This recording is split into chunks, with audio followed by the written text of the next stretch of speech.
नमस्कार। इन खबर में आपका स्वागत है। देश के दो राज्यों हिमाचल प्रदेश और गुजरात में चुनाव हो रहा है, लेकिन सबसे ज़्यादा शोर जो है वो गुजरात को लेकर के हो रहा है, क्योंकि आम आदमी पार्टी वहाँ पे बीजेपी को चुनौती दे रही है, कांग्रेस को काट रही है। लेकिन उसके बाद यदि कोई राज्य चर्चे में है तो वो है उत्तर प्रदेश। वजह ये है कि यहाँ की 3 सीटों मैनपुरी लोकसभा, रामपुर विधानसभा और खतौली विधानसभा के लिए उपचुनाव हो रहा है। ज़्यादा जो चर्चा हो रही है वो है मैनपुरी लोकसभा सीट। वजह है समाजवादी पार्टी के संस्थापक मुलायम सिंह यादव के निधन के बाद इसका खाली होना और ये तय होना कि आखिरकार मुलायम सिंह यादव की विरासत किसको जाएगी। यूँ तो उनके बेटे अखिलेश यादव पहले ही अपने को अध्यक्ष बना चुके हैं समाजवादी पार्टी को, एक बार मुख्यमंत्री भी रह लिए सूबे के और पार्टी पर भी अपना एकाधिकार कायम कर लिया। लेकिन निधन के बाद ऐसा लगने लगा था जैसे कि शिवपाल यादव समेत परिवार के सभी सदस्य एक दिखेंगे। क्या वास्तव में ऐसा है? वो गम का मौका था, इसलिए साफ दिख रहे थे। राजनीति में ऐसा बहुत कम होता है। लिहाजा अखिलेश यादव ने कल अपनी पत्नी डिंपल यादव को चुनाव मैदान में उतार दिया और इसके लिए उन्होंने 2017 में रायपुर में किए गए अपने वायदे को भी तोड़ दिया। दरअसल उस समय उनसे पूछा गया था कि आपके ऊपर परिवारवाद का आरोप लगता है समाजवादी पार्टी के ऊपर। तब उन्होंने कहा था कि बीजेपी में परिवारवाद नहीं है क्या, और यदि ऐसी ही बात है तो डिंपल यादव चुनाव नहीं लड़ेंगी। तब से उन्होंने कोई चुनाव लड़ा भी नहीं। अब बारी है बीजेपी की।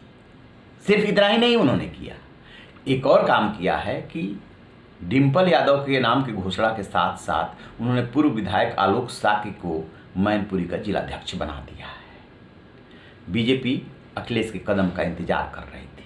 कल भूपेंद्र चौधरी जो कि प्रदेश अध्यक्ष है, वो मुलायम सिंह यादव की छोटी बहू अपर्णा यादव समेत तमाम नेताओं व कार्यकर्ताओं से लखनऊ में पार्टी कार्यालय पर मिले। उधर जो प्रदेश के संगठन महामंत्री है धर्मपाल सिंह, वो पहुंचे मैनपुरी। उन्होंने वहां पे कई मीटिंग्स की और कैसे बूथ लेवल तक अपने को तैयार करना है इसकी रणनीति बनाई।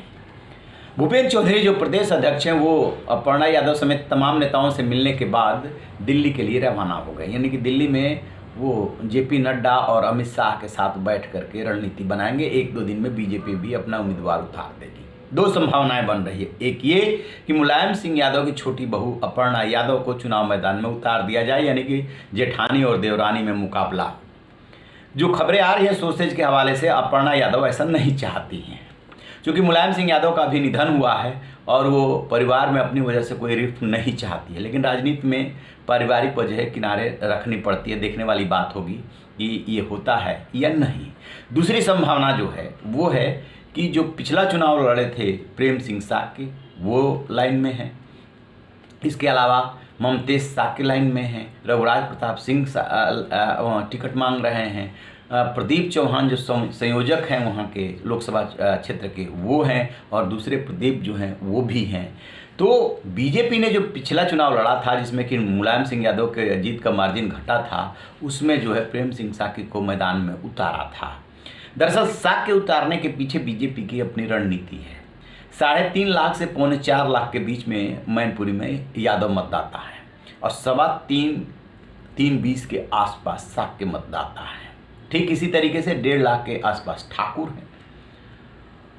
मुस्लिम जो है वो 55,000 के आसपास है। ब्राह्मणों की संख्या 1 से 1.25 लाख के बीच में है। तो अखिलेश यादव ने साकी को जिलाध्यक्ष पहले बनाया, फिर इनको उतारा। वो इसलिए कि बीजेपी की रणनीति वो समझ रहे हैं। पिछला मुकाबला हुआ हो चाहे ये मुकाबला होगा, यादव और साकी, यदि यादव मुलायम सिंह के नाम पे एकजुट होगा तो फिर साकी को भी एकजुट करने की कोशिश होगी, यानी कि मुकाबला कड़ा हो जाएगा।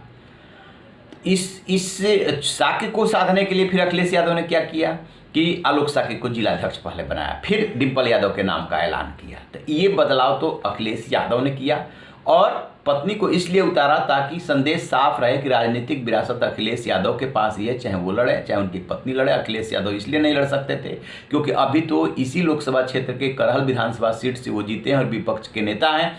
स्वाभाविक सी बात है, इसके बाद सबसे नज़दीकी परिवार की वो डिम्पल यादव ही बचती हैं, इसीलिए उनको लड़ाया गया। तेज प्रताप यादव, धर्मेंद्र यादव और शिवपाल यादव की दावेदारी किनारे कर दी गई।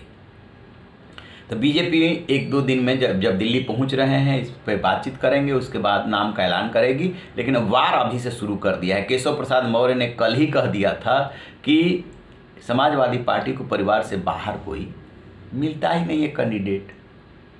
समाजवादी पार्टी मतलब Akhilesh Yadav and Shrimati Dimple Yadav and company, ये कह करके उन्होंने वार किया था और उसके साथ ही तैयारी शुरू हो गई है। देखिए, बीजेपी की कोशिश ये है कि मुलायम सिंह यादव के न रहने के बाद जो समाजवादी पार्टी का गढ़ है उसको जो है भेद दिया जाए। मैनपुरी, इटावा वगैरह में आगरा तक मुलायम सिंह यादव का अच्छा प्रभाव है।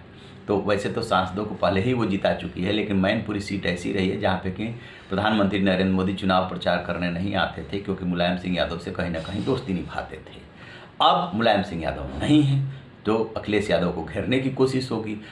समाजवादी पार्टी के 2 गढ़, आजमगढ़ और रामपुर लोकसभा सीट पहले ही बीजेपी उपचुनाव में जीत चुकी है। अब फिर से इस बार 2 गढ़ हैं, मैनपुरी और रामपुर विधानसभा सीट, जो आजम खान की वजह से खाली हो रही है, उनकी सदस्यता चली गई है। इन दोनों पे भी बीजेपी की कोशिश समाजवादी पार्टी को हराने की है। तो 1-2 दिन इंतजार करें, फिर पता चल जाएगा कि बीजेपी का कैंडिडेट कौन होगा। रहिए बेखबर, देखते रहिए इन खबर। Thank you. इन खबर चैनल को सब्सक्राइब करें।